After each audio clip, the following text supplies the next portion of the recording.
Hello friends, उम्मीद है आप सब खैरियत से होंगे। आज की इस वीडियो में हम डिस्कस करेंगे एक रिसर्च ग्रांट के बारे में कि रिसर्च ग्रांट क्या है, इसको हासिल करने के लिए क्या टर्म्स एंड कंडीशंस हैं, कौन सी एजेंसी है जो हमें रिसर्च ग्रांट प्रोवाइड करती है और किस तरह से इसका राइटअप होना चाहिए। हम जो अपना प्रपोज़ल लिखें वो किस तरह का होना चाहिए कि हमें एचईसी की तरफ से रिसर्च ग्रांट हासिल हो जाए, क्योंकि बहुत सारी एप्लीकेशंस होती हैं डिफरेंट कैंडिडेट्स की, डिफरेंट प्रोफेसर्स की, जो रिसर्च ग्रांट हासिल करना चाहते हैं, लेकिन अप्रूव उनकी ही होती है जिनके प्रपोज़ल में नोवेल्टी होती है, जिनका प्रपोज़ल उनको ऑथेंटिक लगता है कि इसका वाकई ही सोसाइटी को, पाकिस्तान को और इंस्टीट्यूशन को फ़ायदा है। तो सबसे पहले तो हम ये देखते हैं कि रिसर्च ग्रांट क्या होती है। तो रिसर्च ग्रांट बेसिकली एक अवार्ड मनी की शक्ल में है, जो कि आपको किसी भी आपका एजुकेशनल प्रोग्राम, आपका रिसर्च प्रोग्राम या सर्विस प्रोग्राम को कंप्लीट करने के लिए आपको दिया जाता है।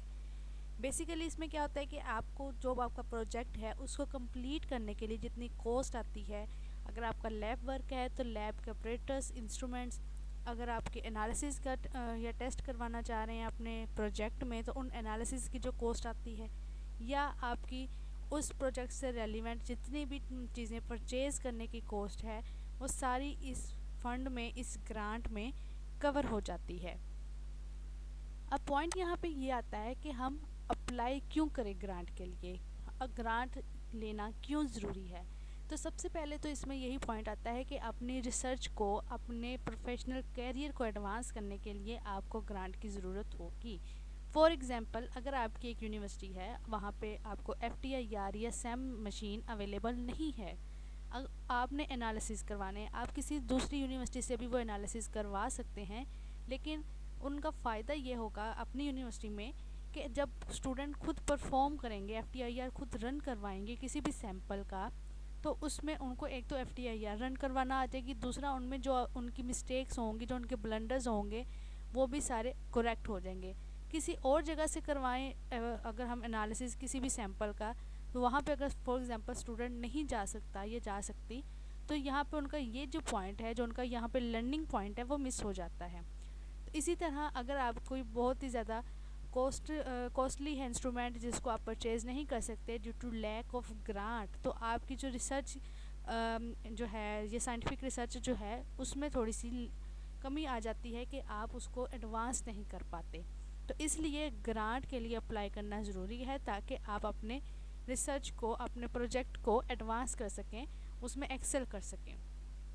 सेकेंडली ये आता है कि आपकी जो रिसर्च प्रोजेक्ट है उसका सोसाइटी को, पब्लिक या प्राइवेट सपोर्ट होना ज़रूरी है, ताकि आप अपने उस फील्ड में अपने एक्नॉलेज कर सकें जो जो आपने काम करना है वो वर्थी हो और सोसाइटी को उसका बेनिफिट हो। और अगर आपको ग्रांट मिल जाती है, आप जिस इंस्टीट्यूट में पढ़ा रहे हैं, तो उसकी प्रेस्टीज में भी इसकी वजह से इजाफा होता है कि इस यूनिवर्सिटी के इस प्रोफेसर को HEC की तरफ से ग्रांट अप्रूव हो चुकी है। नेक्स्ट चलें तो आपको फाइनेंशियली सपोर्ट हासिल करने के लिए ये ग्रांट की ज़रूरत होती है, अपने डिपार्टमेंट को सपोर्ट करने के लिए फाइनेंशियली, और जो कि बहुत ज़रूरी होता है। नेक्स्ट पे इसकी एक और जो है रीज़न अप्लाई फॉर ग्रांट की, वो ये है कि आपको न्यू अपॉर्चुनिटीज़ मिलती हैं जब आपके पास फाइनेंशियल इश्यूज़ नहीं होंगे। उसके बाद अगर चलें तो आपकी कोई वही चीज़ कि अगर कोई एक्सपेंसिव चीज़ें हैं जो कि आप उनको बाय नहीं कर सकते, या आपको इसमें मुश्किल पेश आ रही है due to lack of fund, तो आपकी अगर ग्रांट अप्रूव हो जाती है तो आपके लिए उनको हासिल करना बहुत ही ज़्यादा आसान हो जाता है। नेक्स्ट पे है वाई स्टार्ट नाउ। देखें, जो आपकी रिसर्च ग्रांट हासिल करने के लिए आप जो प्रपोज़ल राइटअप करते हो, वो बहुत ही ज़्यादा इम्पोर्टेंट पार्ट होता है अपने प्रोफेशनल कैरियर का। अगर आपका प्रपोज़ल एक दफ़ा रिजेक्ट हो गया है HEC की तरफ से, जो कि आपको, जिसकी तरफ से आपको रिसर्च ग्रांट मिलती है, तो कीप इन माइंड कि आप दोबारा उस ग्रांट पे अप्लाई नहीं कर सकते। तो ये बहुत इंपॉर्टेंट स्टेप है, इसलिए सोच समझ के आपको पहले क्या करना होता है, इसके लिए अपनी इंडिविजुअल स्किल्स डेवलप करनी होती हैं। आपको हर तरह का उस लिटरेचर स्टडी करना पड़ता है, जिसकी वजह से आपको आइडिया हो जाए कि आपका जो रिसर्च प्रोजेक्ट है उस पर पहले कितना काम हो चुका है। आपको उस काम के मुतालिक कंप्लीट इन्फॉर्मेशन होना ज़रूरी है। उसके बाद आपको ट्रैक रिकॉर्ड ऑफ फंडिंग भी आपके अगर बिल्ड कर लेंगे तो वो आसानी रहेगी, जब आपको ये पता होगा कि आपकी रिसर्च कंप्लीट करने के लिए आपको इतने मनी की ज़रूरत है। आपके जो आप एनालिसिस करवा रहे हो, जो आपने मशीन या इंस्ट्रूमेंट आपने बाय करने हैं, उनकी कॉस्ट कितनी है, अगर आपने कोई केमिकल लेने हैं तो उनकी कॉस्ट कितनी है। एक तरह का ओवरव्यू स्केच अगर आप बना लेंगे तो उससे ये होगा कि आपके पास उनका रिकॉर्ड जब आ जाएगा तो आपको इजीली ये कंफर्म हो जाएगा कि आपको इतनी ग्रांट चाहिए ये रिसर्च प्रोजेक्ट कंप्लीट करने के लिए। नेक्स्ट पे ये होता है कि जितने ज़्यादा एक्सपीरियंस्ड रिसर्चर्स के साथ आप कोलैबोरेट करते हैं, उनके साथ कोऑर्डिनेशन आपका अगर अच्छा है, अगर आप टीम वर्क करते हो तो इससे आपको बहुत सी चीज़ें सीखने को मिलती हैं। उसके बाद अगर देखें तो ये एक लॉन्ग रेंज प्लान होता है, पूरा रिसर्च ग्रांट कैसे हासिल की जाए, इसका राइटअप कैसे किया जाए, इसकी पूरी प्लानिंग अगर आपने नहीं की तो आपकी रिसर्च ग्रांट अप्रूव होने की बजाय वहीं पर रिजेक्ट हो जाएगी, अगर उनको एचईसी को, उस डिपार्टमेंट को आपके काम में कोई नोवेल्टी नज़र ना आई।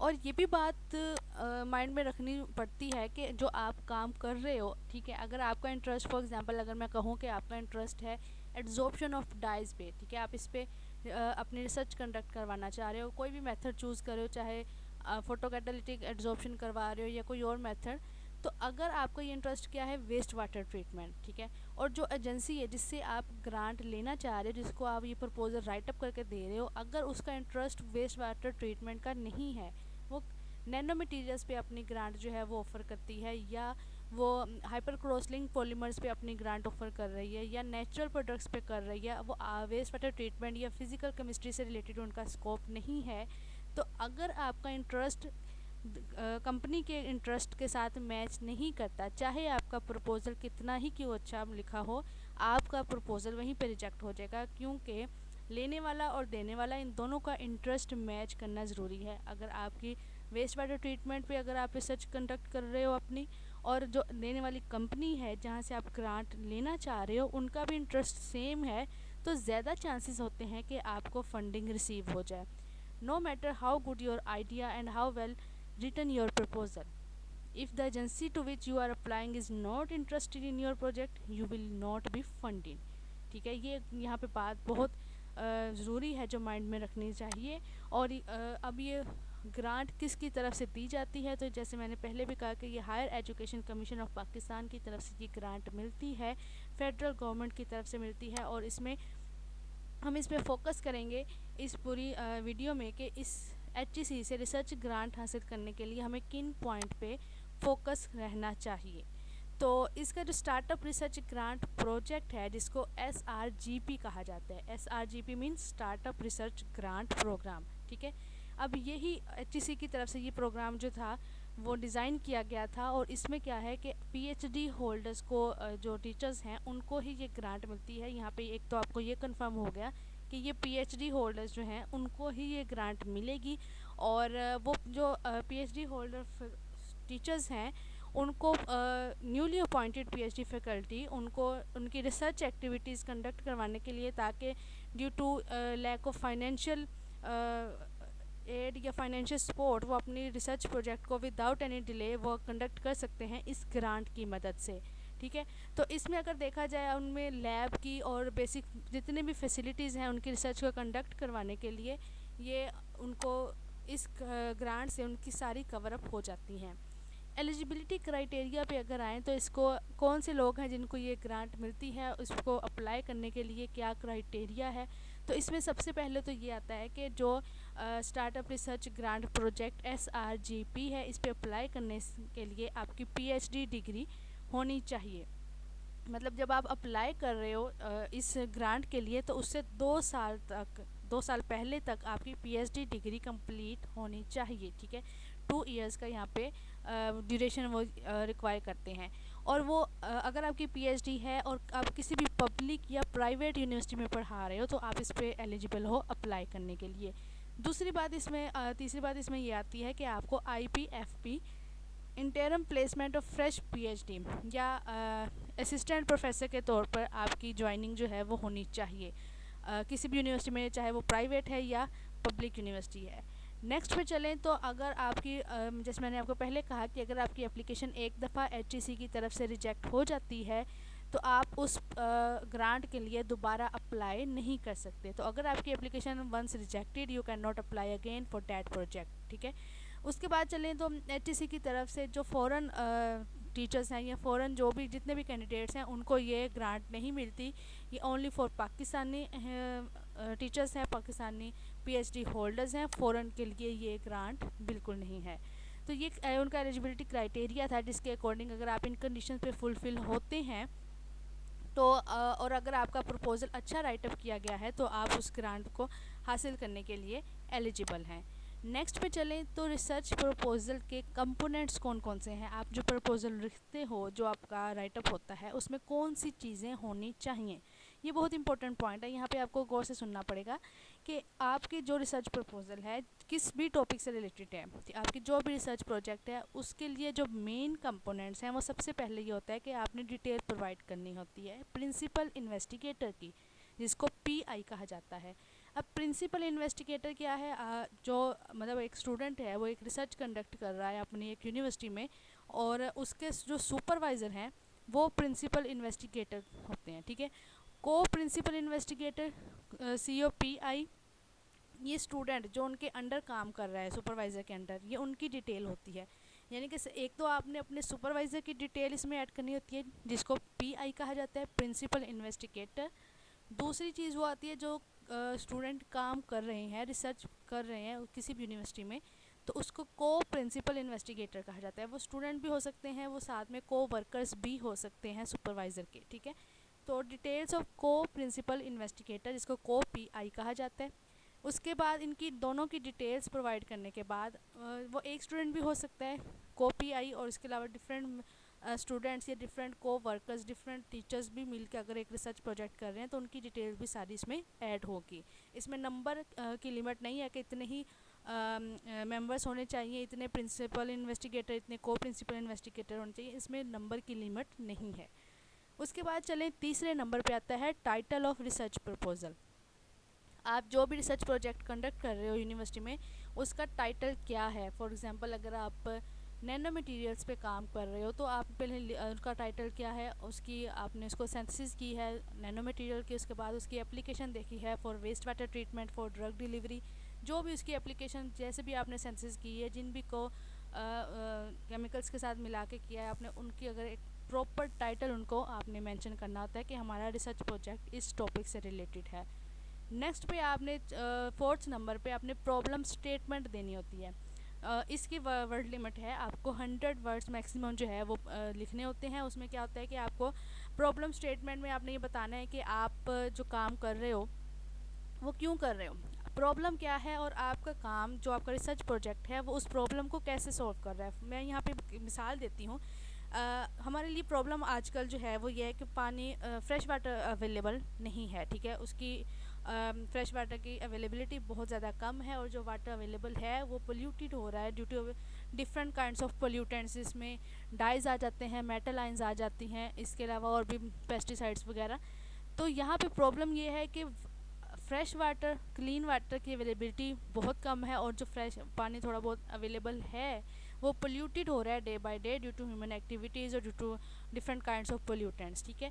और अब इसको मेरा प्रोजेक्ट उसको कैसे सॉल्व करेगा, मैं यहाँ पे ये कहती हूँ कि मैंने एड्जॉर्प्शन टेक्निक पे काम करना है, ठीक है। डिफरेंट काइंड्स के जो बायोजॉर्बेंट्स हैं, जो वेस्ट जिसको हम कंसिडर करते हैं, मिसाल के तौर पे जो टी वेस्ट है, टी वेस्ट के अलावा जो पोटैटो पील्स हैं उनको हम एज अ वेस्ट डिस्कार्ड कर देते हैं, ठीक है।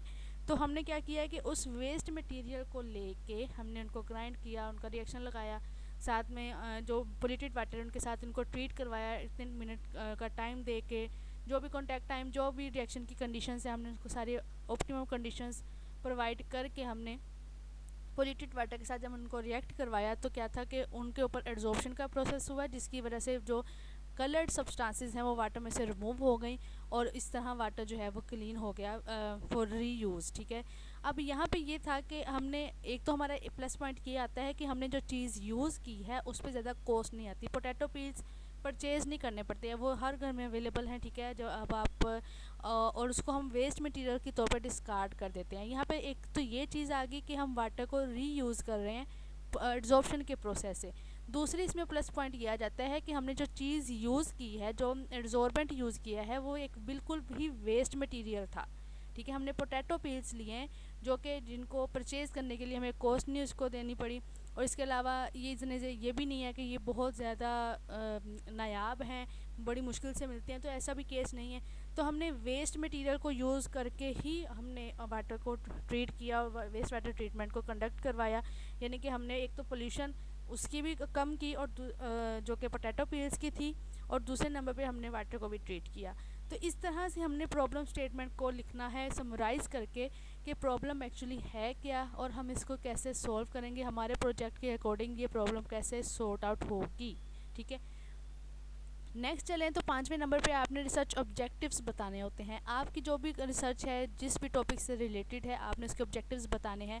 फॉर एग्जांपल, अगर आप कोई हाइब्रिड बना रहे हो या हाइपर क्रॉसलिंक पॉलीमर बना रहे हो, तो आप क्या करोगे कि आप उसके ऑब्जेक्टिव्स बताओगे कि आपने ये चीज़ बनानी है, ये पॉलीमर बनाना है, और इस पॉलीमर को बनाने के बाद इसकी एफिशिएंसी चेक करनी है, इसकी आपने एप्लीकेशन चेक करनी है, इसका एनालिसिस करवाने के बाद आपको न्यू चीज़ आपको क्या पता चलेगी। आपने रिसर्च ऑब्जेक्टिव्स में क्लियरली कट आपने डिफ़ाइन करनी है हर चीज़, ताकि उनको आइडिया हो कि आपकी प्रोजेक्ट में ये पॉइंट्स हैं जो कि आप फॉलो करेंगे, और इस पूरी रिसर्च ग्रांट के बाद आपके ये आउटकम्स होंगे। ठीक है, रिसर्च मेथोडोलॉजी में आपने अपनी पूरा रिसर्च प्लान बताना होता है कि आपका रिसर्च प्लान क्या है, आप कैसे कैसे कंडक्ट करोगे, क्या एक्सपेरिमेंट्स करोगे, डाटा कहाँ से कलेक्ट करोगे, कौन से सॉफ्टवेयर यूज़ करोगे, सॉफ्टवेयर यूज़ करने के साथ कौन से आप डिफरेंट रेफरेंस मैनेजर जो सॉफ्टवेयर हैं वो कौन से यूज़ करोगे, और आपकी जो डाटा कलेक्शन है आप उनका एनालिसिस कैसे करोगे, कौन से डिफरेंट मॉडल्स अप्लाई करोगे,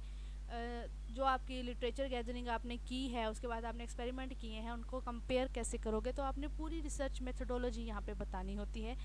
मैक्सिमम इसके भी 250 वर्ड्स हैं। 250 वर्ड्स तक आपने सारी research methodology 1 to all summarise करके लिखनी होती है कि हमारा ये रिसर्च प्लान है और हम इस तरह से एक्सपेरिमेंट्स कंडक्ट करवाएंगे, और डाटा कलेक्शन का मेथड और हमारे जो एनालिसिस है, ये कंपैरिजन है, वो हमारा लिटरेचर के साथ इस तरह होगा, और लिटरेचर से कंपेयर करके आपकी जो है पॉसिबल आउटकम क्या आते हैं। नेक्स्ट जो लास्ट पॉइंट है वो इसमें ये आता है, सॉरी लास्ट पॉइंट तो नहीं, इससे आगे भी पॉइंट है। तो आउटकम आपके रिसर्च के क्या हैं आपने वो मेंशन करने होते हैं क्लियरली, यानी कि ये सब सारी हेडिंग्स हैं जो कि आपने अपने प्रपोजल में लाजमी लिखनी होती हैं। इनके आगे आपने जो भी आपका रिसर्च प्रोजेक्ट है उसके रेलिवेंट आपने डिटेल ऐड करनी होती है। तो आपके रिजल्ट्स क्या आए हैं और आप उनको मेंशन करेंगे। उसके बाद आप लिखेंगे कि जो आपका रिसर्च प्रोजेक्ट है उसका सोसाइटी को क्या बेनिफिट है, इकोनॉमी को क्या बेनिफिट है। ठीक है, तो इसके भी आपने मैक्सिमम 150 वर्ड्स लिखने हैं। जैसे मैंने वेस्ट वाटर ट्रीटमेंट का कहा, तो इसका सोसाइटी को क्या बेनिफिट है। ज़ाहिर सी बात है, अगर आपकी फ्रेश वाटर की अवेलेबिलिटी नहीं है, ठीक है, और वाटर भी पोल्यूट हो रहा है डे बाय डे, तो इसकी आप सोसाइटी को बेनिफिट ये है कि उनको फ्रेश वाटर जो है उनको मिल रहा है। हम वाटर पोल्यूटेड वाटर को रीयूजेबल कर रहे हैं, ताकि फ्रेश वाटर की अवेलेबिलिटी उसको प्रोटेक्ट किया जाए, उसको सस्टेनेबिलिटी को इंश्योर किया जाए। ठीक है, तो इसी तरह आपकी जो रिसर्च प्रोजेक्ट है उसका सोसाइटी को बेनिफिट क्या है। और ये तो एक कॉमन सी चीज़ है, जब भी आप कोई रिसर्च प्रोजेक्ट सिलेक्ट करते हैं अपनी रिसर्च कंडक्ट करवाने के लिए, तो उसमें क्या होता है कि आपको ये सबसे पहले तो यही देखना पड़ता है कि ये कोई फ़ायदेमंद चीज़ है भी या नहीं। ये मैं अगर रिसर्च प्रोजेक्ट में कर भी रहा हूँ या कर रही हूँ, तो इसका सोसाइटी को क्या बेनिफिट होगा। अगर तो इसका बेनिफिट नहीं है, बेनिफिट होने के बजाय उल्टा नुकसान है, तो आप उस प्रोजेक्ट को नहीं करोगे। ठीक है, नेक्स्ट पे चलते हैं। तो उसके बाद वो कहते हैं dressing sustainable development goals SDGs। ठीक है, इसके भी आपने 150 वर्ड्स लिखने होते हैं। अपने प्रॉपर अपने गोल्स बताने होते हैं कि हमारे सस्टेनेबल डेवलपमेंट के ये गोल्स हैं, हम इन चीज़ों को एड्रेस करेंगे लाजमी, और हमारे पास ये आपने यानी कि प्रॉपर आपने सेटअप अपना या प्रॉपर प्लान आपने लिखना होता है कि हम इस तरह से, ये हमारे रिसर्च के गोल्स और ऑब्जेक्टिव्स हैं, ये हमारी सोसाइटी को बेनिफिट्स हैं, हम इस तरह से मेथड या प्रोजेक्ट को कंडक्ट करवाएंगे। तो पूरी आपने उसकी डिटेल प्रोवाइड करनी होती है। नेक्स्ट पे चलें तो proposed path to commercialise the research outcomes. ठीक है, आपके जो रिजल्ट्स आए हैं, आप वहाँ पे तो सपोज लिख रहे हो कि हमारे जो रिजल्ट्स आएंगे वो इस तरह के होंगे। तो मतलब वेस्ट वाटर ट्रीटमेंट में क्या है कि वाटर जो है वो क्लीन हो गया है, रीयूजेबल हो गया है।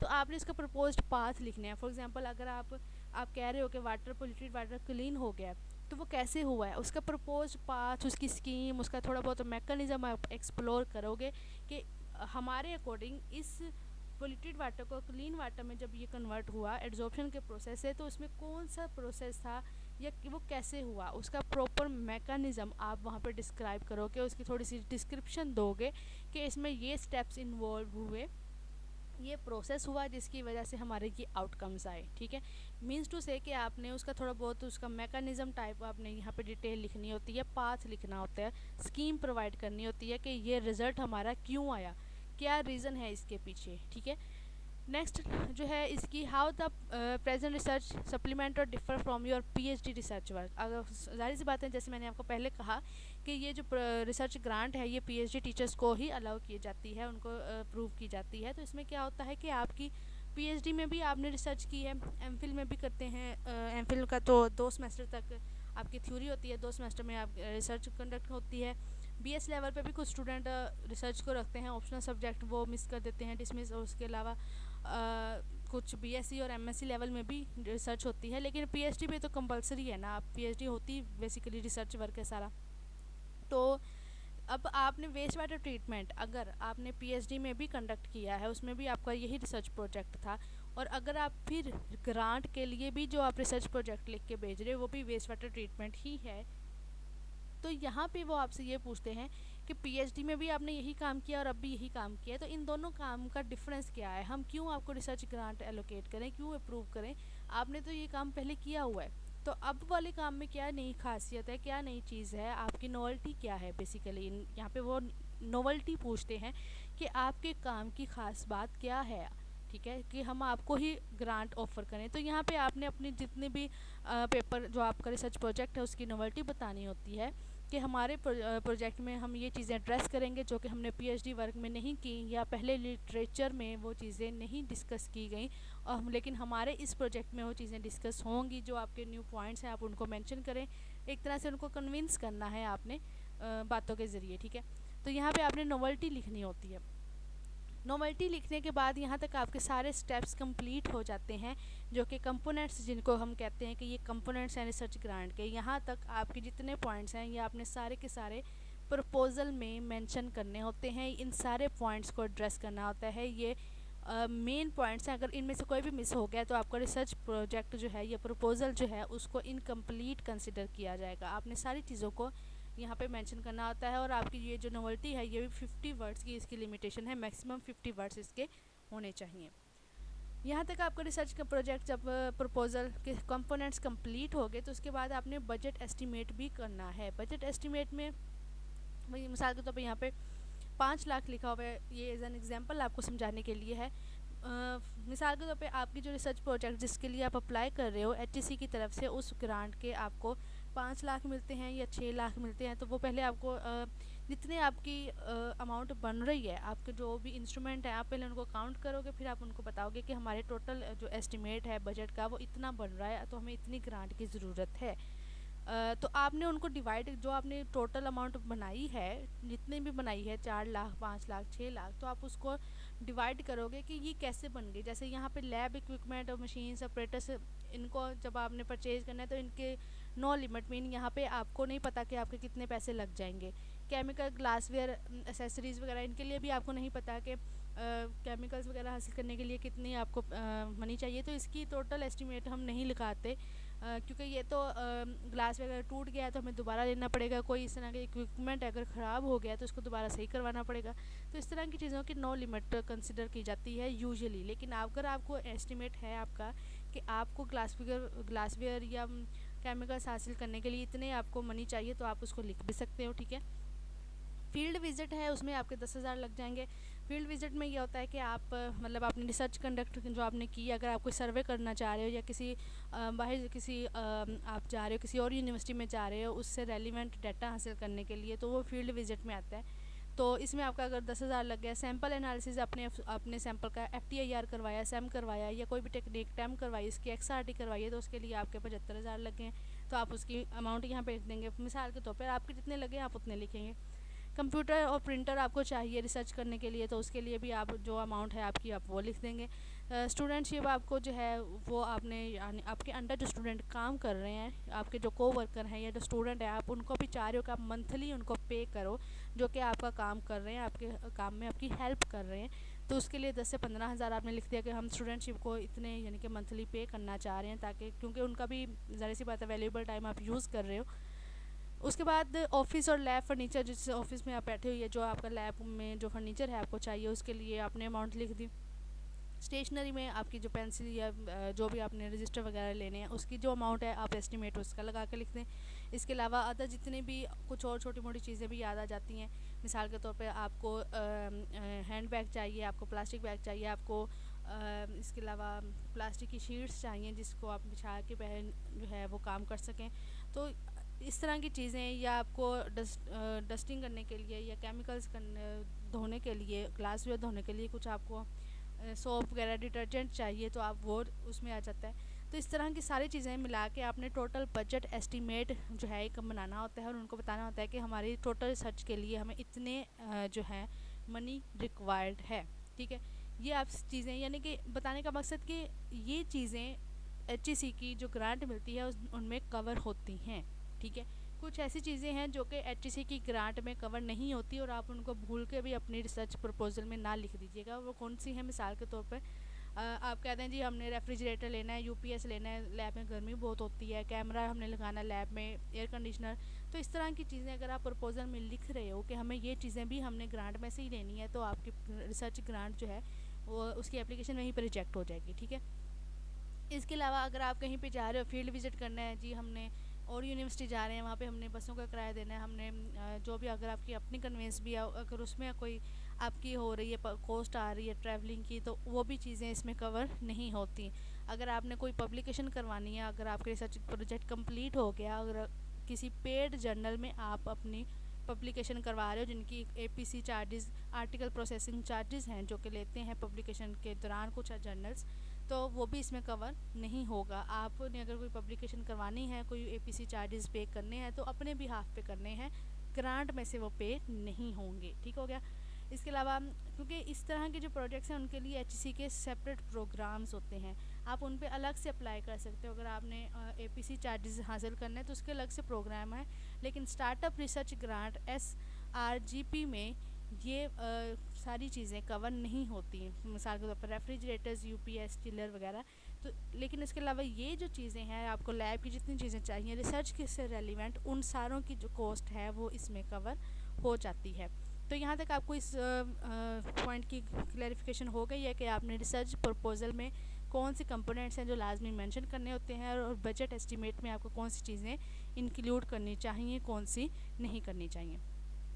इसके बाद क्या होता है, जब आप बजट एस्टिमेट कर लेते हो तो उसमें आप जो आपका रिसर्च प्रपोजल है उसमें आप सिग्नेचर करवाते हो। जो आपका PI है, प्रिंसिपल इन्वेस्टिगेटर है, जो आपका को वर्कर है, आप उन सब के साइन करवाते हो, PI के भी, को PI के भी। इसके अलावा आपकी जो जिस यूनिवर्सिटी से आप बिलोंग करते हो, जहाँ पे आप टीच कर रहे हो, वहाँ के वाइस चांसलर के आप साइन करवाते हो, ऑफिशियल उनकी स्टैम्प भी लगवाते हो कि इस यूनिवर्सिटी के हम हैं लेक्चरर, और हमने इस यूनिवर्सिटी के वाइस चांसलर से उनकी सिग्नेचर भी हो जाएंगे और उनकी स्टैम्प भी हो जाएगी। तो इस तरह आपका जो है रिसर्च जो प्रोजेक्ट है वो यहाँ पे कंप्लीट हो जाता है। ठीक है, तो ये कुछ चीज़ें हैं जो कि आपके रिसर्च प्रोजेक्ट में लाजमी होनी चाहिए। उसके बाद अगर बात करें कुछ मुख्तलिफ़ चीज़ों की, कि आपके रिसर्च प्लान में कुछ और चीज़ें जिनकी वजह से ज़्यादा चांसेस बढ़ जाएँ कि आपकी रिसर्च ग्रांट की जो एप्लीकेशन है वो अप्रूव हो, रिजेक्ट ना हो, तो उसके लिए आपको चंद एक बातों का ख्याल रखना पड़ेगा। सबसे पहले तो है यूनिकनेस। देखिए, जो भी आप काम कर रहे हैं, जो आपकी रिसर्च प्रोजेक्ट है, आपकी अगर उस काम में यूनिकनेस नहीं है, कोई नोवेल्टी नहीं है, तो आपको वो रिसर्च प्रोजेक्ट का जो ग्रांट है वो अप्रूव नहीं करेंगे। ठीक है, आपको अगर आपने मिसाल के तौर पे मैं अगर कहूँ कि एड्जॉर्प्शन पे ऑलरेडी बहुत काम हो चुका है, डाइज एड्जॉर्प्शन पे बहुत ज़्यादा आर्टिकल्स आपको मिलेंगे। ठीक है, लेकिन यहाँ पे बात ये आती है कि सारे डाइज पे काम नहीं हुआ। क्रिस्टल वायलेट डाई जो है मिसाल के तौर पर, उस पर बहुत से आर्टिकल्स आपको मिल जाएंगे। कॉन्गो रेड डाई है, उस पर बहुत से आर्टिकल्स मिल जाएंगे। ठीक है, इसके अलावा डिफरेंट काइंड्स की जो पॉलीमर्स बनाए हैं, पॉलीमर्स फॉर्म की सेंसिस पे भी आपको बहुत से आर्टिकल मिल जाएंगे। नेचुरल प्रोडक्ट की जो ऑलरेडी जो रिपोर्टेड है लिटरेचर में, उनको ही अगर आप उनकी एप्लीकेशन स्टडी करते रहो तो उस पर भी आपको डिफरेंट आर्टिकल्स मिल जाएंगे। लेकिन अगर आपने कोई न्यू चीज़ करनी है, आपने कोई न्यू प्रोडक्ट, कोई न्यू नेचुरल प्रोडक्ट आपने इंट्रोड्यूस करवाई कि ये नेचुरल प्रोडक्ट पे पहले काम नहीं हुआ, हम इस पे काम करना चाह रहे हैं, ये वाला हाइपर क्रॉस लिंक पॉलीमर, इसकी एप्लीकेशन इस जगह नहीं देखी गई, फॉर एग्जांपल बायोमेडिकल फील्ड में उसकी एप्लीकेशन को नहीं स्टडी किया गया, कोई भी पॉलीमर है, अगर आप उसको स्टडी करते हो तो ये यूनिकनेस है, ठीक है। अगर कुछ डाइज ऐसे हैं, मिसाल के तौर पर फिजिकल केमिस्ट्री की अगर मैं बात करूँ तो मिसाल के तौर पर रिएक्टिव वायलेट 1 है, ठीक है, उस पर बहुत कम काम हुआ है, उसकी फोटो कैटालिटिक डिग्रेडेशन पे तो बहुत ही कम काम हुआ है, तो ये यूनिकनेस है, ठीक है। तो यूनिकनेस में क्या है कि जो काम पहले ही किसी लिटरेचर में रिपोर्ट हो चुका है काफ़ी दफ़ा, या आपको किसी और जगह से भी फंडिंग मिल रही है और आप फिर भी एचईसी की तरफ से फंडिंग लेना चाह रहे हो, तो ये एचईसी की तरफ से वो फंडिंग आपको नहीं दी जाती। तो ये कुछ चीज़ें हैं जिनको आपको माइंड में रखना चाहिए। दूसरे नंबर पे अगर बात करें तो वो आती है कंपटीशन की। देखें, डिफरेंट पीएचडी होल्डर्स, टीचर्स जो हैं, असिस्टेंट प्रोफेसर जो हैं, वो बहुत से डिफरेंट यूनिवर्सिटी से वो अप्लाई करते हैं इस ग्रांट को हासिल करने के लिए, जो कि एचईसी की तरफ से दी जाती है। लेकिन मिलती उन्हीं को है जिनका इंटरेस्ट एचईसी की कंपनी के इंटरेस्ट से मैच करता है, और दूसरी ये कि उनके काम में कोई खासियत होगी, उनके काम में कोई नोवेल्टी होगी। तो ये कंपटीशन यहाँ पे बहुत ज़्यादा हो जाता है।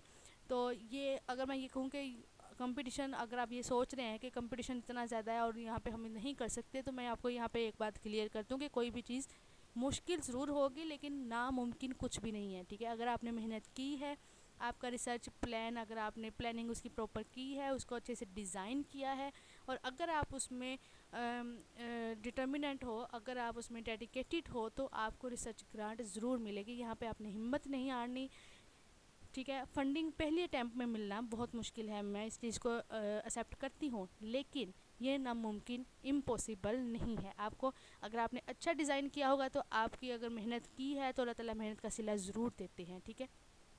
तो उसके बाद अगर बात करें, ये कुछ चीज़ें हैं यूनिकनेस और कंपटीशन को, जब भी आप रिसर्च प्लान प्रपोजल डिज़ाइन करें तो आपने इनको माइंड में ज़रूर रखना है। नेक्स्ट पे आ जाएँ तो प्लानिंग करनी होती है जी। आपने प्लानिंग कोई भी काम करें आप, चाहे वो रिसर्च प्रोजेक्ट का हो या वैसे आपकी लाइफ का हो, तो आप हर चीज़ की प्लानिंग करते हो, ठीक है।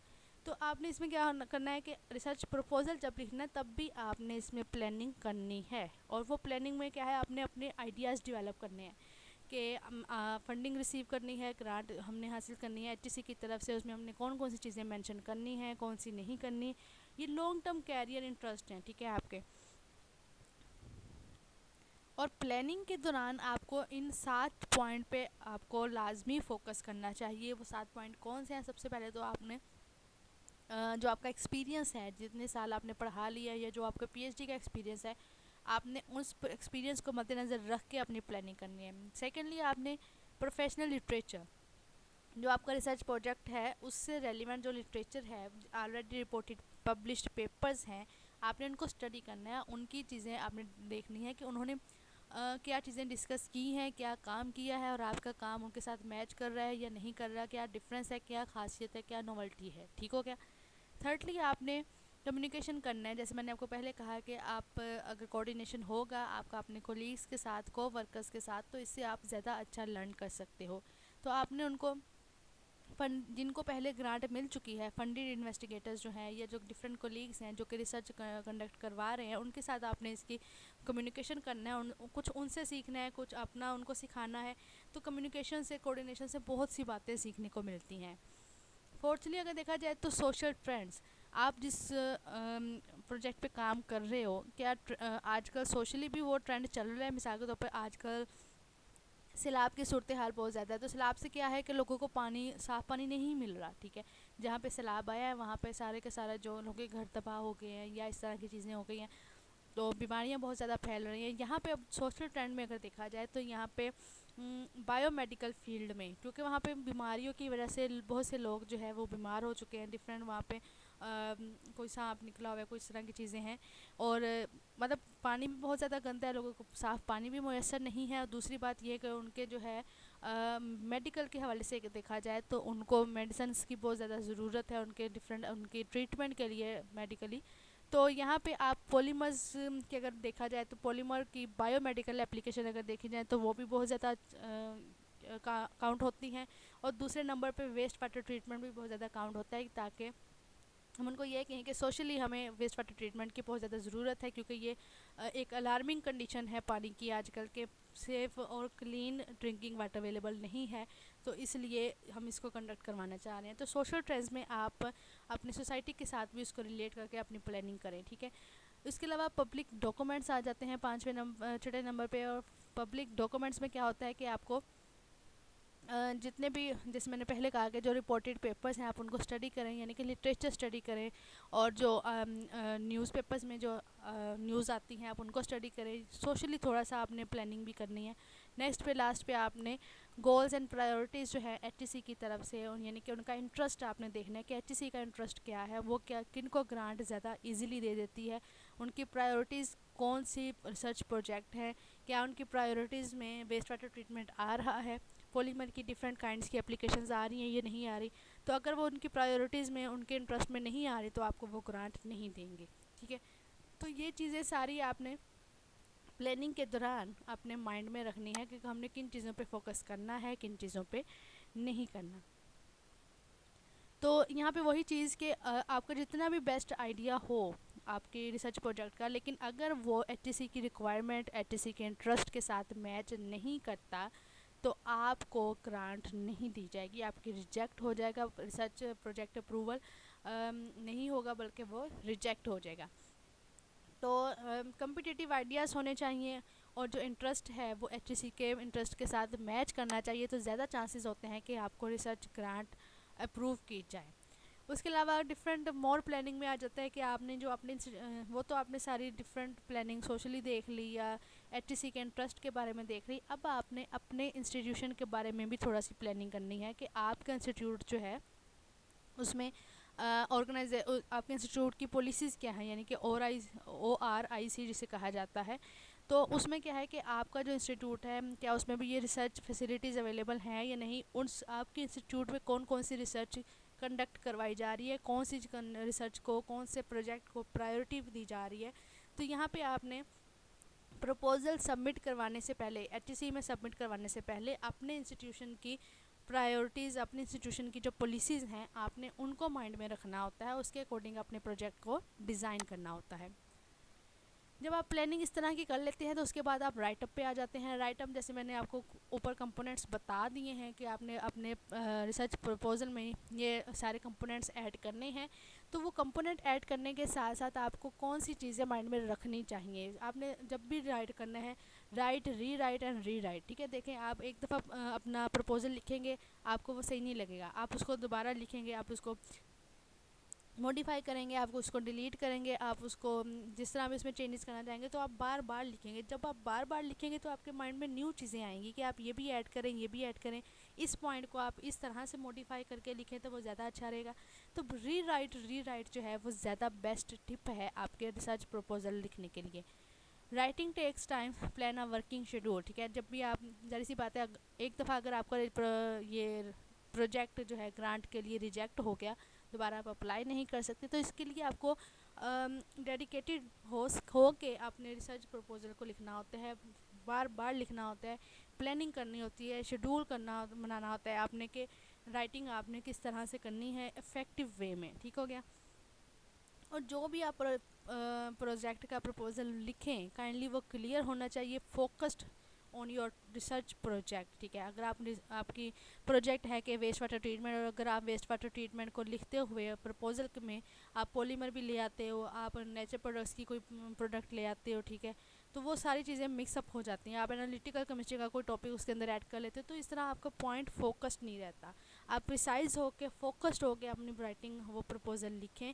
और पुअरली रिटर्न प्रपोजल जो है उसमें ये बहुत ही कम चांसेस होते हैं कि उनको कम्पिटिटिव आइडिया जो है उनके तौर पे उनको फ़ंड किया जाए, तो उनके प्रपोजल रिजेक्ट हो जाते हैं जिनमें राइटिंग जो है वो पुअर होती है, उनका कोई फोकस नहीं होता, उनके कोई गोल और ऑब्जेक्टिव नहीं होते, तो उनकी राइटिंग को वहीं पे वो रिजेक्ट कर दिया जाता है। यहाँ पे कुछ टिप्स आपके साथ मैं डिस्कस कर रही हूँ कि आपने ग्रांट राइटिंग के दौरान कौन सी टिप्स को है उनको फॉलो करना है। सबसे पहले आ जाती है फॉलो एन आउटलाइन। आपने जो भी लिखा है, आपने आपका जो भी टाइटल है उससे रेलिवेंट ही आप लिखें, फॉलो करें उस आउटलाइन को, उस टाइटल को। नेक्स्ट पे है prepare figures and tables and images. देखें, जो आपने फिगर्स और टेबल्स लगाने हैं अपने प्रपोज़ल में, आप उनको लिखने से पहले ही आप उनका स्केच बनाएं कि आपने इस तरह का टेबल बनाना है, ये इमेज ऐड करनी है, तो आप उनको पहले से ही बना के रखें, ताकि जब आप लिख रहे हों तो आप जब इमेज लगाएं तो आपको कंपैरिजन करके आपको पता चल जाए कि अच्छा आपने ये चीज़ लिखी है, उसके अकॉर्डिंग ये इमेज सेट आ रहा है या नहीं आ रहा, ये टेबल यहाँ पे ऐड करना चाहिए या किसी और जगह ऐड करना चाहिए। तो ये इस तरह की चीज़ें आप पहले से ही तैयार कर लें, तो उसके लिए आप जब आप प्रपोजल लिख रहे होंगे तो आपको इतनी ज़्यादा टेंशन नहीं होगी। नेक्स्ट चलें तो बी एक्यूरेट। आपने जो भी लिखना है प्रपोजल में आप उसके बारे में एक्यूरेसी लिखें, माइंड में रखें, क्योंकि इसमें ये होता है कि आपने फोकस्ड रहना है। आपने जो चीज़ लिखनी है वो एक्यूरेट लिखनी है, कोई सपोज्ड कैलकुलेशन, सपोज वैल्यू या सपोज चीज़ें नहीं लिख देनी वहाँ पे। क्लियर रहना है, अपने टॉपिक के बारे में रहना है, कंसिस्टेंट रहना है। और अगर आपका कंसिस्टेंट रहने का यहाँ पे ये मतलब है कि अगर आपका एक दफ़ा प्रपोजल नहीं सही लिखा गया तो आप उसको रीराइट करें, बार बार लिखें, लेकिन छोड़े ना। एक काम को अगर आपने स्टार्ट कर लिया है तो आप जितनी भी मेहनत लग रही है, जितना भी उसमें काम लग रहा है, तो आप उसको बार बार करें। Use words correctly. आपने ग्रामर का लाजमी इसमें ख्याल रखना होता है। आपने जो पंक्चुएशन है, जो आपकी वर्ड्स हैं, उसको आपने प्रॉपरली इसकी स्पेलिंग वगैरह हर चीज़ ग्रामरली आपने उसको प्रूफ रीड करना होता है कि आपने जो लिखा है वो सही लिखा है, रीडेबल है, ठीक है, अब वो समझ में आ रहा है। उसके अलावा आपने उसकी ग्रामर भी चेक करनी होती है। आपने जो सेंटेंसेस लिखने हैं वो 17 to 23 वर्ड्स का होना चाहिए एक सेंटेंस। ये थोड़ी सी लिमिट, ये थोड़ी सी टिप्स दे रही हूँ, अगर आपके से ज़्यादा भी 24 तक हो रहे हैं, 16 से तक हो रहे हैं तो वो मैटर नहीं करता, लेकिन रेंज इतनी होनी चाहिए, ठीक है। 17 to 23 तक आप इस वर्ड्स का एक सेंटेंस लिखें। ज़्यादा लंबा सेंटेंस और ज़्यादा ही छोटा सेंटेंस वो उसको लिखने से अवॉइड करें। Start paragraphs with clear informative topic sentences. आप जो भी पैराग्राफ लिखें उसका आप स्टार्टिंग जो है वो उस पर ज़्यादा फोकस करें। पूरे रिसर्च प्रपोजल को ही आपने फोकस करना है, लेकिन जो पैराग्राफ की स्टार्टिंग लाइंस हैं वो ज़्यादा मैटर करती हैं, वो ये बताती हैं कि पैराग्राफ के अंदर क्या है, ठीक है। Think about style. आप किस स्टाइल में लिखना चाह रहे हो रिसर्च प्रपोजल, कौन सा स्टाइल आप फॉलो कर रहे हो, टाइम्स न्यू रोमन में या किस आप फ़ॉन्ट साइज़, और इसके अलावा आपने इमेजेस जो लगाने हैं उनका स्टाइल कैसा होना चाहिए, कलर्ड होने चाहिए या नहीं, उसके अलावा जो टेबल्स लगा रहे हो उनके बॉर्डर्स किस तरह के होने चाहिए। तो पूरा स्टाइल आपके माइंड में होना चाहिए लिखने से पहले। Know when to avoid highly technical language. देखिए, आपने हर जगह बहुत ही ज़्यादा एफिशिएंट नहीं बन जाना, हर जगह एफिशिएंसी मार के या बहुत ही टेक्निकल लैंग्वेज आपने यूज़ नहीं करनी। कहीं पे आपको सिंपल लाइंस लिखनी पड़ेंगी, सेंटेंसेस लिखने पड़ेंगे, कहीं पे आपको टेक्निकल होना पड़ेगा। तो ये चीज़ें आपने पहले माइंड में रखनी है कि आपने मेथडोलॉजी में जाके टेक्निकल हो जाना है या आपने ऑब्जेक्टिव्स में टेक्निकल होना है, सिंपल वर्डिंग आपने कहाँ यूज़ करनी है। तो ये सारी चीज़ें आपको रिसर्च प्रपोजल लिखने से पहले आप इनको पहले प्लान करें, इसको एक जगह पे लिख लें कि आपने ऐसे ऐसे ये चीज़ें लिखनी है। तो वो जब आप लिख रहे होंगे तो उस टाइम आपको ऑफेंस नहीं होगा। ठीक हो गया। तो इसके अलावा स्ट्रेटजीज़ जो मुख्तलिफ हैं, जो राइटर्स हैं रिसर्च ग्रांट के, नोविस ग्रांट राइटर्स हैं, उनके कुछ स्ट्रेटजीज़ जो उनको माइंड में रखनी चाहिए लिखते वक्त, वो यह है कि रिसर्च एरिया जो उनका है, पहले आप उनको आइडेंटिफाई करें कि आपका रिसर्च एरिया क्या है। केमिस्ट्री है, फिज़िक्स है, बायोलॉजी है, और केमिस्ट्री में भी आगे फिज़िकल केमिस्ट्री है, एनालिटिकल है, ऑर्गेनिक है। तो आपने रिसर्च एरिया आइडेंटिफाई करना होता है, ठीक है। उसके बाद आपने उसका उस टॉपिक से रेलिवेंट, उस एरिया से रेलिवेंट आपने लिटरेचर स्टडी करना होता है। लिटरेचर रिव्यू एक कंप्रीहेंसिव होना ज़रूरी है, ठीक हो गया। उसके बाद आप develop presentation at the professional meeting, आप जो भी है आप उसकी प्रेजेंटेशन तैयार करें, आप उसको समझें, उसको देखें कि उस एरिया में, उस रिसर्च प्रोजेक्ट में कौन सी चीज़ें हैं जो नहीं हुई अभी तक और कौन सी होनी चाहिए। नेक्स्ट पे आके आपका क्या होता है कि आपको एक रफ फॉर्म में पहले आर्टिकल लिखें, उसके बाद आप किसी भी लोकल जर्नल में या किसी और इंटरनेशनल जर्नल में आप उसको सबमिट करवाएं। सबमिट करवाने से ये होता है कि आप उसके अकॉर्डिंग जिस भी जर्नल में फिर आप करवाएंगे, फिर आप अपने पेपर को उस पेपर जर्नल के अकॉर्डिंग आप उसकी सेटिंग वेटिंग करें, उसके रेफरेंस सेट करें, उसका जो है आर्टिकल के जो हेडिंग सब हेडिंग्स हैं या जो स्टाइल है उसके अकॉर्डिंग आप सेट करेंगे। तो आर्टिकल लिखने से क्या होता है कि आप सबमिट करवाने से कि जब आप सबमिट करवा देते हो तो वो एडिटर के पास जाता है, पहले उससे सबसे पहले वो जर्नल एडमिनिस्ट्रेटर के पास जाएगा। तो जनरल एडमिनिस्ट्रेटर आपको अगर उसको कोई फ्लॉ लग रहा है, आपके आर्टिकल में कोई ड्रॉबैक लग रहा है, तो आपको वहीं पर कहेगा कि आप इसको करेक्ट करके सेंड करें, ठीक है। उसके बाद वो क्या होगा, एडिटर के पास जाएगा, उनका जो एडिटर है या एडिटर इन चीफ है जनरल का, उनके पास जाएगा। फिर वो उसको प्रीव्यू करेगा, वो देखेगा कि ये रिसर्च जो लिखी हुई है, जो रिसर्च पेपर है, ये नोवेल है भी या नहीं, इसमें इसको आगे फर्दर प्रोसीड किया जाए या ना किया जाए। तो अगर तो उसको कुछ लगेगा कि नहीं इसमें ये चीज़ें नहीं है, या आपका जो रिसर्च प्रोजेक्ट का या रिसर्च आर्टिकल का टॉपिक है वो इतना ज़्यादा नहीं है, नॉर्मल नहीं है, तो आपको कहेगा कि इस पे आजकल इतना काम नहीं है या इस पे बहुत ज़्यादा काम हो चुका है और ये एक इसमें कोई नॉवेल्टी नहीं है, तो आपको पेपर पे वहीं पे रिजेक्ट कर देता है एडिटर, ठीक है। अगर वो एडिटर रिजेक्ट ना करे तो इट्स मीन कि उसको थोड़ा बहुत आपका टॉपिक नॉवेल्टी उसमें नज़र आई है, तो उसने आगे प्रोसीड किया है। उससे आगे क्या होता है कि वो रिव्यूअर्स के पास जाता है। तो रिव्यूज़ कुछ ऐसे लोग होते हैं जो कि आपके पेपर को रिव्यू करते हैं। रिव्यू करने का मतलब ये है कि आपके पेपर को थोरोली पढ़ते हैं, आपने जो लिखा है इंट्रोडक्शन, जो भी आपने रिसर्च प्रोजेक्ट किया है, एक्सपेरिमेंट किए हैं, जो आपकी रिजल्ट्स आए हैं, आप उनको डिस्कस करते हैं, उनको वो देखते हैं। और अगर आपकी कोई कैलकुलेशन है तो उनको कैलकुलेट खुद भी करके देखते हैं, ताकि वेरीफाई कर सकें चीज़ें कि आपके रिसर्च आर्टिकल में ये चीज़ें हैं या नहीं, और कौन सी चीज़ें आपने सपोज लिखी हैं, कौन सी आपकी सही है, कहाँ पे इम्प्रूवमेंट की ज़रूरत है। फिर वो रिव्यूअर्स जो हैं वो एक वर्ड फाइल या पीडीएफ फाइल की फॉर्म में आपको क्वेश्चन सेंड करते हैं कि आपके पेपर में इन चीज़ों की कमी है, या आपके पेपर में ये चीज़ें बहुत ज़्यादा लिखी हुई हैं, आप इनको रिमूव करें, या आपके पेपर में ये चीज़ें, ये मॉडल्स, ये स्टैटिस्टिकल एनालिसिस नहीं है, आप इसको स्टडी करें, आप ये वाले पेपर्स ऐड करें, ये लिटरेचर देखें। तो उन कमेंट्स को जब आप देखते हो ना, तो आपको फर्दर क्लैरिफिकेशन ये हो जाती है कि आपके पेपर की नॉवेल्टी क्या है, आपका जो रिसर्च पेपर है उसमें और कौन सी इम्प्रूवमेंट होनी चाहिए। रिव्यूज़ के जब आप कमेंट्स मुख्तलिफ लोगों से लेते हो, तो आपको ये रिसर्च ग्रांट के प्रपोज़ल में भी बहुत हेल्प मिलती है कि आपने रिसर्च पेपर के ये आपके रिव्यूज़ आए हैं, आपको वो बताते हैं कि आपके ये इम्प्रूवमेंट यहाँ यहाँ ज़रूरत है। तो फिर जब आप प्रपोज़ल लिखते हो तो आप वही इम्प्रूवमेंट अपने प्रपोज़ल में भी करते हो, ठीक हो गया। तो यहाँ पे आई होप कि आपको ये पॉइंट क्लियर हो गया है कि आर्टिकल लिखना और सबमिट करवाना रिसर्च प्रपोज़ल से पहले क्यों ज़रूरी है।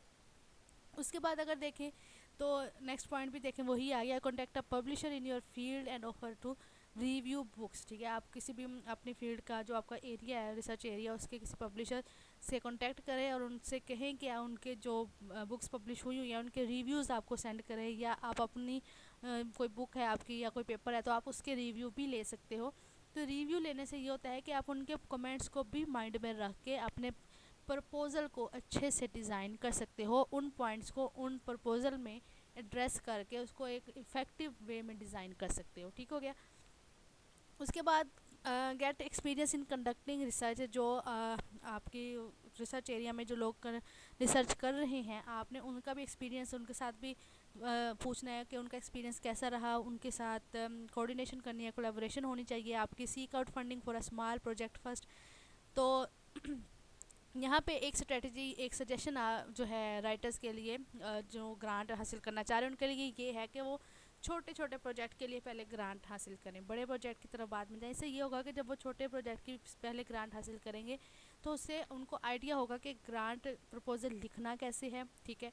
और लिखने के बाद उसको उनकी बहुत ज़्यादा लर्निंग होगी उनकी कि वो कैसे प्रोजेक्ट को लिखें, प्रपोज़ल को लिखें। और उसके दौरान जब वो छोटे प्रोजेक्ट की ग्रांट हासिल कर लेंगे, एक तो उनका कॉन्फिडेंस लेवल बूस्टअप होगा, उनको ये लगेगा कि ठीक है भाई उन्होंने अच्छा काम किया था, अब छोटा काम किया, अब नेक्स्ट क्या करना है, इससे ज़्यादा बड़ा करना है, ठीक है। तो उनमें कॉन्फिडेंस डेवलप हो जाता है। फिर वो अपने कॉन्फिडेंस लेवल को जब उनका बूस्टअप हो जाता है तो उनका रिसर्च प्रपोजल नेक्स्ट बहुत अच्छा डिज़ाइन होता है। और अगर आप पहली ट्राई में सपोज़ अगर आप पहली ट्राई कर रहे हो किसी बड़े प्रोजेक्ट के लिए, बड़ी आप ग्रांट के लिए, और वहीं पे आपकी अगर वो प्रपोज़ल रिजेक्ट हो जाता है तो आप एकदम से डाउन फील करते हो। आपको ये लगता है कि मैंने इतनी मेहनत की थी, मैंने इतना प्रपोज़ल लिखा, अच्छा मैंने इन लोगों से प्रूफ रीड करवाया, फिर भी रिजेक्ट हो गया, अब मैंने अप्लाई ही नहीं करना, अब तो मैं मतलब छोटे प्रोजेक्ट भी मैं अप्लाई करूँगा तो रिजेक्ट हो जाएगा, ये वो। तो आपका जो कॉन्फिडेंस लेवल है यहाँ पे बहुत ज़्यादा डाउन हो जाता है। तो अपने आप को इनकरेज करने के लिए, अपने लेवल को बूस्टअप करने के लिए आपको छोटे प्रोजेक्ट्स को पहले हासिल करना चाहिए, उसके बाद आप बड़े प्रोजेक्ट की तरफ जाएं। ये छोटी सी टिप है आपके लिए। बाकी आपको जैसे इजी लगे, आप बड़े प्रोजेक्ट को आपको लगता है कि आपका प्रोजेक्ट भी अप्रूव हो जाएगा, तो इट्स अप टू यू। आप उसके लिए अपनी लिख दे प्रपोज़ल, उसको सबमिट करवा दें। अगर वो पहली ही ट्राई में आपका अप्रूव हो जाता है तो वेल एंड गुड।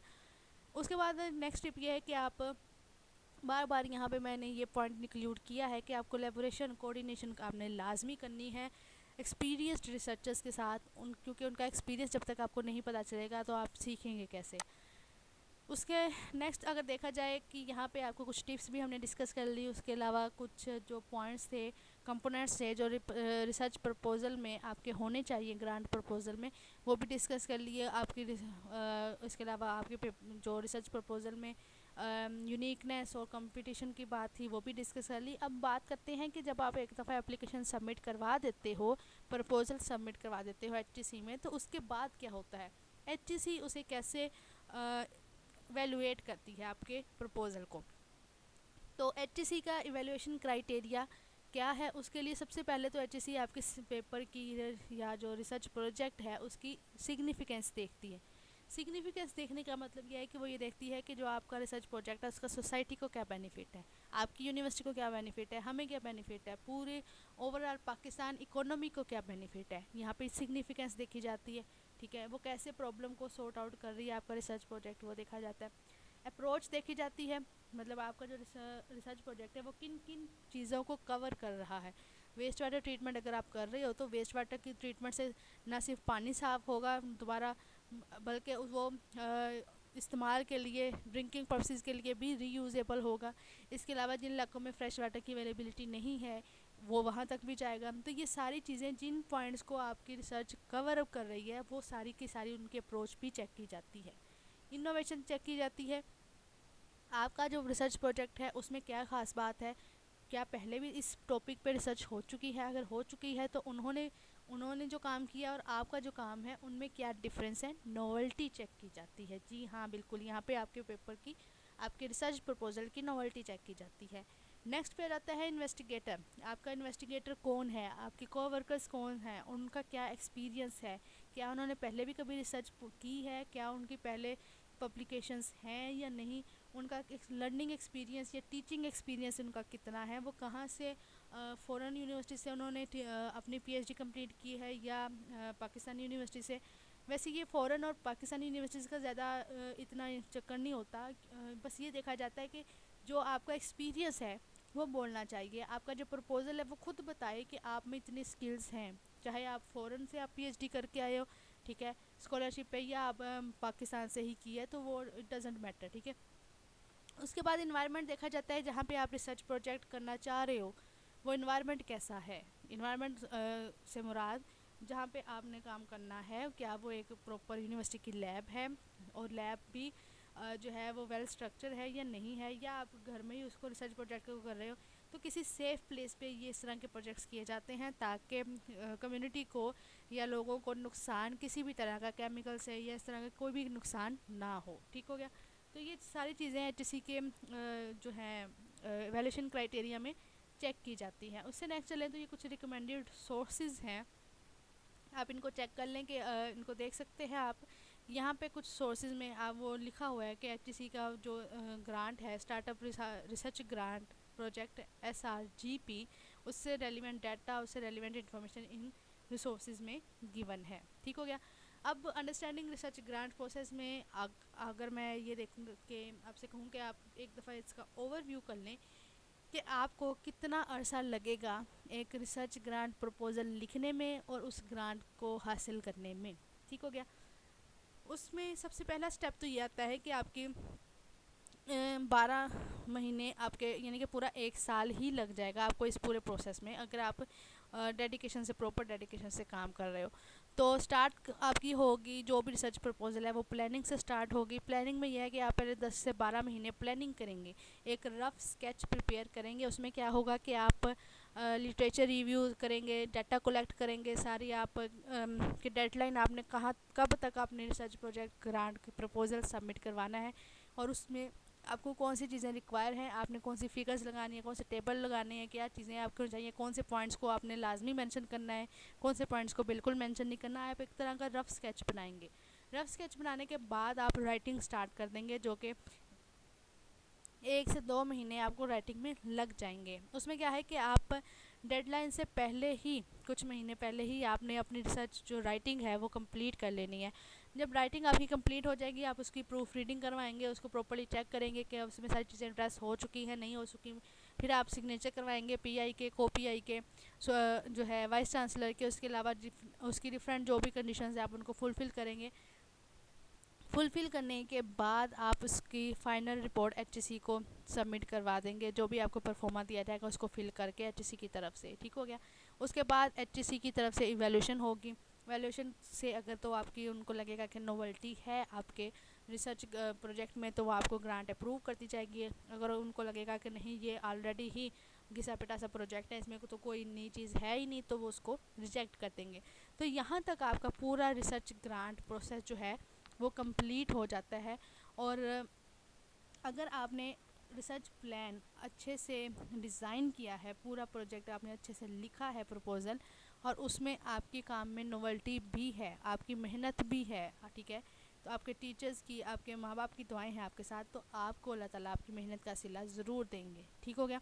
तो good luck for your research grant. जो लोग इस ग्रांट को हासिल करना चाह रहे हैं, अल्लाह ताला उन्हें कामयाब करे। और अगर आपको इस ग्रांट से रेलिवेंट कोई क्वेश्चन है तो आप पूछ सकते हैं, आप नीचे कमेंट सेक्शन में बता दें कि जो भी आपका रेलिवेंट क्वेश्चन है। और अगर आप चाह रहे हैं कि हम किसी और टॉपिक पे भी वीडियो मैं बनाऊं, तो आप काइंडली उसको भी कमेंट सेक्शन में वो टॉपिक से के बारे में इंफॉर्मेशन दे सकते हैं। तो इंशाल्लाह ताला नेक्स्ट आने वाली वीडियोस में हम मज़ीद इस तरह की चीज़ें डिस्कस करेंगे, रिसर्च ग्रांट के बारे में, रिसर्च प्रोजेक्ट्स के बारे में। तो thank you very much for your valuable time. और अगर आपको ये वीडियो अच्छी लगी हो तो काइंडली इसको लाइक कर दें, सब्सक्राइब कर दें चैनल को, और ज़्यादा से ज़्यादा शेयर करें ताकि ज़्यादा लोगों तक ये इन्फॉर्मेशन पहुंच सके। Thank you very much for your time. अल्लाह हाफिज़।